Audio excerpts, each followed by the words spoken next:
Right guys, welcome back to another video, and today I wanted to talk about the state of Manchester United, because it's been talked about a lot in recent times in the football community. So I just wanted to make a video on my personal thoughts on Manchester United and where I really see them going. I've got my notes written down on what sort of things I want to talk about, and yeah, let's get into it. Right, so to start off with, the issue for me is the amount of players that are leaving Manchester United.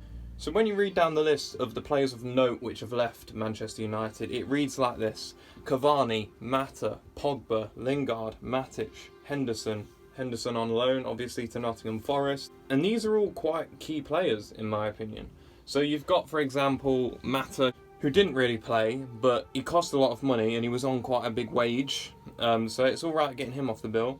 Matic, who actually played a surprising amount of minutes last season, which people forget how much minutes this guy actually played for Manchester United, one of the key midfielders in that Manchester United setup. Then you've got Henderson, who obviously was the second choice goalkeeper, but the previous season was fighting it out to be the first choice goalkeeper, even in the Premier League, versus David De Gea, which is an interesting trade to give to Nottingham Forest. They obviously need all the help they can get.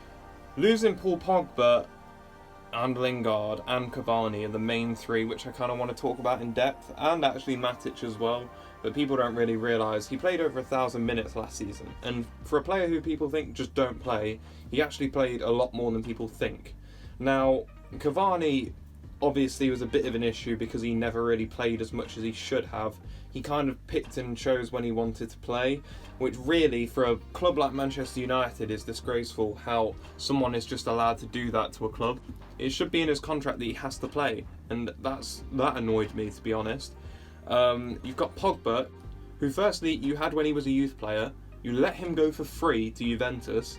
You bought him back for about £100 million, one of the biggest signings in world football at the time, and then, however many years later, you're just letting him go again for free to Juventus. It's insane. It's insanity. What kind of business sense is that? Like, how can you say, right, oh yeah, we're going to spend £100 million on this guy? Firstly, it's bad enough business letting him go for free, then buying him back for £100 million, him not performing to the level that you would hope he would have. Under numerous managers, under numerous play styles, you didn't really get the best out of Paul Pogba in any sense. And then he's just going back to Juventus for free. He basically had like a 5-year holiday at Manchester United, and then he's just going back to Juventus to probably win the Scudetto again. It's ridiculous. You've got Lingard, who you refused to play under the old management, who's now gone for free when I think it was Newcastle offering about 20 million for him or something. Or something along those lines. West Ham offered money for you. You just rejected money because you said he was going to play, and then he never did. You promised him he would play, he never did. You didn't even give him a send-off when he's been at the club for such a long period of time. It's crazy how disrespectful that is. And then, even to go past that, you've got Ronaldo possibly leaving. He hasn't gone on the pre-season tour. He's stated family reasons. I'm not sure whether he'll be there next season. He's asked to leave. Manchester United said they would sell him if the right deal came up. I think that is likely to happen at this point. Probably the only real place I can see him going, if it does happen, is Chelsea. Under the new ownership, it might be a thing of, we're going to sign him because we're trying to make a statement signing, just like Sterling is. For example, Chelsea don't have a striker right now, do they really? Well, in any sense, I don't think they have a proven striker other than they could play Havertz through the middle as a false nine, kind of how Firmino did at Liverpool.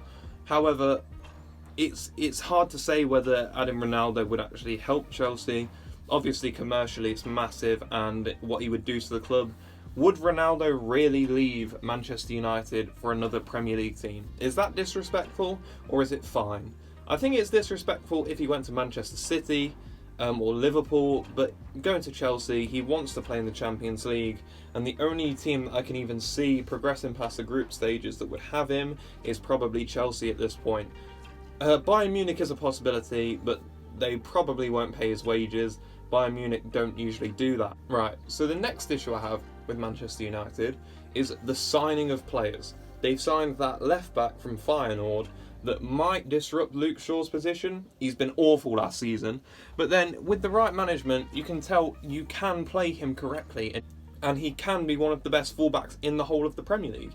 However, it hasn't happened. They've brought in a young player from Feyenoord to try and take that position, and Ten Hag is a specialist in the Eredivisie, which makes sense why they've signed him. He's probably knows a lot about him and thinks he's a good option.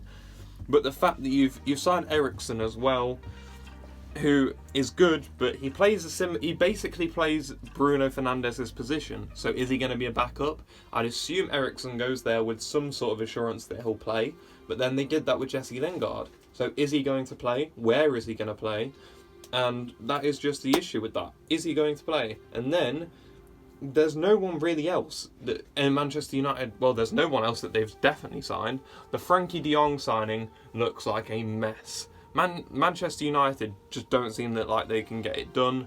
Barcelona seem like they just don't want to sell him anymore. And even Frankie de Jong himself seems like he does not want to go there. And that is what Manchester United have done to the club themselves. They've made it so that no one wants to go to the club. No one does. Why would anyone want to go to Manchester United? The main reason for this is the fact that the club literally doesn't do anything.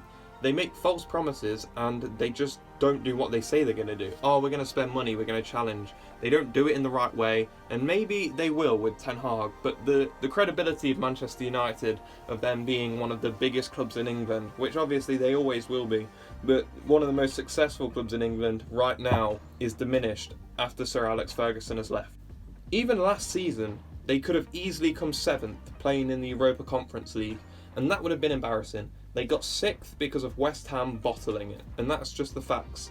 They bottled it, West Ham did, and if West Ham would have won, Manchester United could have easily come 7th. And that's ridiculous. That is ridiculous, and that's where they are right now. Now, the positions that I think they need a striker definitely. They need a new centre-back in my opinion. They need a right-back, they need a CDM, and they need a central midfielder. Now, that is 5 positions, and that's just to get them up to top 4 in my opinion. I don't know right now where they even are. In my opinion, they get 6th. All of the other top 6 teams, so you've got your Tottenhams, you've got your Arsenal, you've got Chelsea, you've got Liverpool, and you've got Man City. They're all better than Manchester United, especially with the transfers they've made. Every other top 6 team is better than them. And then you could get someone like West Ham be better than them next season if they make the right signings. It's just a hard one to see where Manchester United go as a team. They could easily win the Europa League next season. They could easily win a domestic cup. There's no chance they win the Prem. They're in the Europa League, which isn't really where they want to be. And they have a chance of winning a domestic cup, but that's it. With Erik Ten Hag, it's kind of a rebuilding process. But how many years have they been rebuilding? This team has been rebuilding since Sir Alex Ferguson has left the club, which was however many years ago, and you're still rebuilding. It's a mess. And this season, with Ten Hag, there might be a bit of hope after this season, where they can climb up a bit if they make the right signings. However, with this ownership, and with the plan of Manchester United that they've had before, I wouldn't bet that they're going to do anything in the future anytime soon. Like, Manchester United could come 10th this season and they sack Ten Hag without giving him the proper even though they've given Ole, they give Ole however long, like 2 years or something, to basically win nothing, get to a Europa League final and lose it. They need to give Erik Ten Hag a chance, and I think they hopefully will. For me, a successful season for Manchester United would be coming 5th. Top 4 is a crazy target for them, in my opinion. Coming top 4 for Manchester United next season, I don't see it happening, and if they do, I'd be extremely surprised. In my opinion, the top 4 won't include a lot of teams that people think it will, but I'll save that for another video. Anyway guys, if you have enjoyed this video, I would really appreciate the like and subscribe to the channel. Yeah, I just wanted to talk about the state of Manchester United. I did a bit of research on some of the players that left, some of the positions I think they need, and the other teams which are improving around them, and I think it's going to be a big step up for Manchester United to try and compete with these teams that are actually spending the money in the right ways, with better managers in my opinion, like Antonio Conte, like Jurgen Klopp, like Pep Guardiola. It's going to be hard for them to compete in my opinion. So yeah, thank you guys for watching, and I really do appreciate you. Thank you for watching.